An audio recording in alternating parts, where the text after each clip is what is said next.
Welcome back to another episode of TVGP's We Roguelike It, the show where we play every roguelike in history.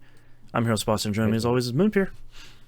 I had the hesitation as you try and get in your head which episode we're doing now. Yes, I heard it. we're recording off schedule here, so I'm a little bit out of sorts. But we are talking about Crown Trick, which thankfully now that I have started playing it, I know it's not called Clown Trick. It does not feature any clowns that I've run into as of yet. Dude, I keep calling it Clown Trick. I know. It does feature a sentient clown, or crown. Oh, did it already. A sentient crown, so that's, pretty self-explanatory. I'm playing this over... I'm just going to check a certain dictionary to see if there's any words we need to be careful of using here. Right, are we accidentally saying something terrible? Yeah. I'm playing over on the Series X. I'm assuming you're doing the same as well. Of course. Yeah, because it is, if you want to play this along with us, it is on Game Pass. I believe it's on a whole bunch of stuff, and I think it's only $20, I believe. Don't quote me on that, but somewhere around that window. Man, I gotta admit something. I played a whole lot of Crown Trick this week. Dude, so I started playing, I totally forgot to play this. Hands in the air. Yeah. I completely forgot Yep. to play this until Saturday. Oh, okay. And then on Saturday, I was like, oh, crap, I haven't played any of this game, and tomorrow is a big day for chores, and then I have the show, so I'm not going to have time to play it. So I started playing it on Cloud. I played the Crown Trick on Cloud Gaming. Gotcha. That took a while. So I played it that way, and other than the fact that its text is tiny, it's actually not too bad because it's turn-based. Yeah, it's kind of a traditional roguelike. It's one of those, like, everything moves when you move or act kind of deal. It's been a while since we've played one of these. Also, it is $20, and I was searching for Clown Trick recommended retail price. I'm so sorry to the developers. I don't know what's going on with our brains that's just we think that a game should be called Clown Trick, but it's Tony Hawk's new game. That's yeah, he's shilling NFT, so it is a Clown Trick. So how much time have you put in the last couple of days here then? Probably about 6.5 years. That's about where I'm at too. This one grabbed me real hard in a way that I don't think I was expecting. I think even during the tutorial, tutorial for this is really good. It is. It's longer than I expected to. Yeah, and I think even during the tutorial, I was sort of like, all right, man, this seems like it's a really well-made, turn-based, kind of top-down roguelike. This, I could potentially be in trouble. And I think as I was going through, obviously your first couple of runs are not going to go very well. The chicken mini-boss on the first floor was ending most of my first few runs. Really? Yeah. Just one of those things where it's like, I wasn't watching everything closely enough. Like, I wasn't watching my health, and he did just a little bit too much damage all at once, and it was kind of, I'm dead. Why is the screen zooming in? Oh, okay. But I think the thing that kind of sold me on this really early on is the first rifle I picked up. Yup, let's talk about the rifles. Where I'm like, the game. It's like, yo, this game's got guns. That's surprising. Because otherwise it's like, here's a sword, a dagger, like a magic wand, and spears are really good too, because they reach like X number of tiles. And here's just a gun. It's like a long rifle. And it's really smart, because you get 3 shots. You can reload it manually whenever you want, but you get the 3 shots, then you reload, which takes a turn, and then you've got 3 more shots. And it feels like it's enough risk-reward to use, but they still feel really powerful. Yep, and I don't know if all the rifles did it or just the one I happen to have, but it also pierces enemies, Yes, I'm not sure if all of them do, but it seems like the majority of them do. and it was absolutely wonderful using that and then the breaking of the armor Yes. to start blinking around people to get distance, Yeah. shoot a bunch of people, break, shoot a bunch of people, break, shoot a bunch of people, break. Hmm. Like it was, the rifle is a game changer. And I gotta say, I'm glad you brought up blinking too, because I actually sort of forgot about it because it's such a like a fundamental mechanic in the game. But I think it's really smart to have this almost like eject button because so many times in these games, for good or for bad, you can get trapped. And you're just in a bad spot and you just gotta wait out the turns until the game kills you. And Mhm. I think that's good in a lot of games, and I think that can be a frustration point. But I like that you have this optional blink of just here's in like a 5 tile radius. You can just get out of town. Like, hey, did one of your party members put a bunch of oil on the ground and you're fighting a fire dragon? Things are gonna get bad. You should leave.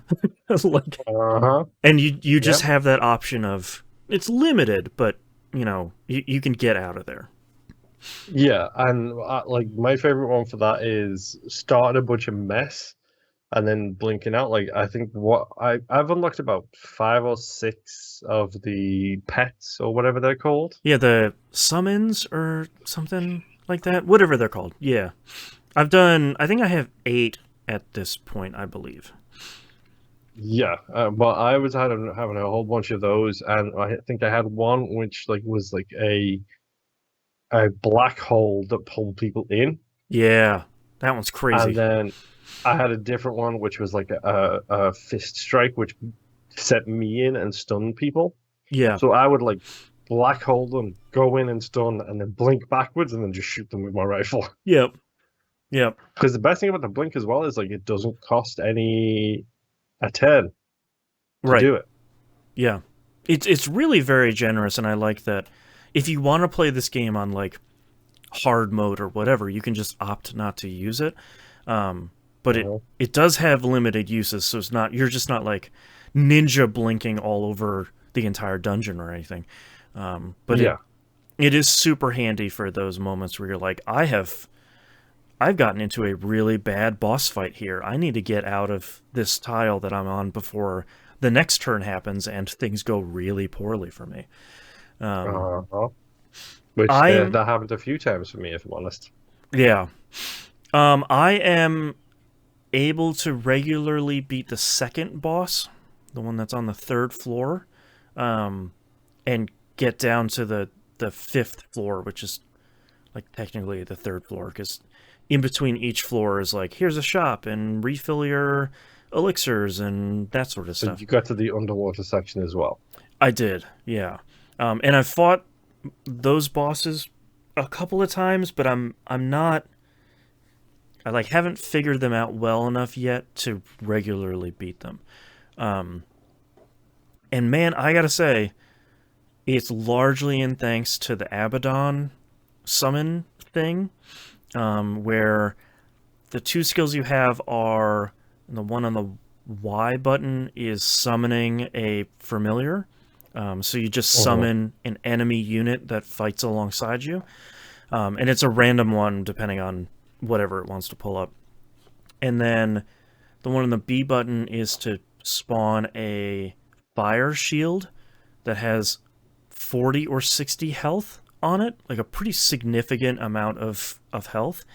And between those, like I am cooking through this game on a really solid run. Um, and it feels real good. Yeah. Like, and like I think the spears are okay, and like Mm-hmm. I think the sword, the triple attack on the swords, like this reminds me so much of Disgaea with how Yes, that's a great every point. different weapon has its own attack range. Yep. So like getting used to them all is like, yeah, okay, like it's cool. Yeah, yeah, because you even unlock like fist weapons and daggers and like shotguns and stuff like that. So like there's a each time you beat a boss, it's like, well, here's four new not weapons but weapon types that you're unlocking, and that kind of has um like rarities and varieties within that type. Um, so far, I'm finding a lot of the there aren't really like item rooms. There kind of is where you can find a chest and open it for some stuff. You can find a little locked chests essentially where they've got some stuff in there. I like the there's that blue obelisk where you get a little bit of text about like, oh, there's a sailing ship you can see through this thing. What are you gonna pray for them to have a safe voyage, or are you gonna pray for them to sink? And then you can get kind of bonuses on any of them. I kind of dig that stuff. Um, Hmm. I don't know. This game is I like Crown Trick a whole lot. Yeah, I like things like the relic, the random relic Yeah. thing, like the way you get one orb and it's like, yeah, here's three weapons. Yes, I like that one a lot. Or Mm. like here's three relics. Or have you run into the gambling machine yet? Yes. This has to be one of the more interesting mechanics I've seen in a while, because normally in games you would put in X number of gold and it would have a chance to spit something out. Hmm. But I like the risk reward in this is you pull the lever for I've only seen it cost like 100 gold at a time, Yeah. and it gives you chips essentially, and this bar is filling up with how many chips you have, so that you're building towards a better reward, pull over pull, as long as you don't kind of cash out. But Yeah. if you get a bad pull, it erases all of your chips. Yeah. Um, It's like real risk reward. yeah, I managed to get uh essentially like the triple sevens at one point and get 400, and it spit out a orange rarity rifle, and that run went I hate you. real well. Oh, I hate you.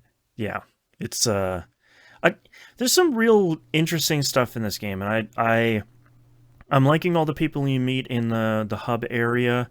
Unlocks feel like they're happening fairly regularly enough, and the unlocks you're getting feel like they're pretty impactful. Where like now I'm starting a run with up to 500 gold that I'm just keeping from previous run. Like that's a pretty significant amount of money.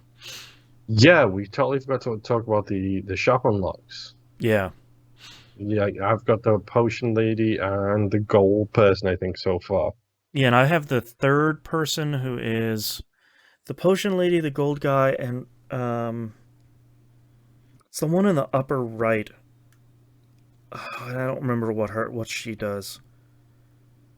Yeah, I don't remember. I think it's mostly surrounding the early unlocks are like keeping the like the blue cubes that help you upgrade stuff. I think it's more about keeping more of those as you go into the another run. Okay, Yeah, interesting. I think. Um, but yeah, it's kind of nice. There's not a huge amount of story. The writing that's there is genuinely pretty solid. Um, it's just I started it up I think on Monday or so, just to say like, oh, I'll run through the tutorial, see what's going on here. I might as well get it started early. And then this is the Hmm. only thing I played all week. So like, that's certainly not what I was expecting. Um, Yeah, it's a little odd, I'm not gonna lie. yeah, but yeah, so far Crown Trick seems really good. I feel like it's probably one of the more fair difficulty games we've played in kind of a while. Wizard Legend felt like that too, but I guess that Hmm. depends on your thumb skill. Um, but that's the great part about having a turn-based game is you don't have to worry about reaction times because nothing moves as long as you don't move. So That is true. yeah, It's really handy. yeah. All right. Any final thoughts here for Crown Trick? Pretty solid game Yeah. so far. Like, shockingly enough, I'm actually enjoying this a lot. Yeah. So far, so great. Mm-hmm. All right. Thanks everyone for listening. I'll see you all next run. Bye. Boy.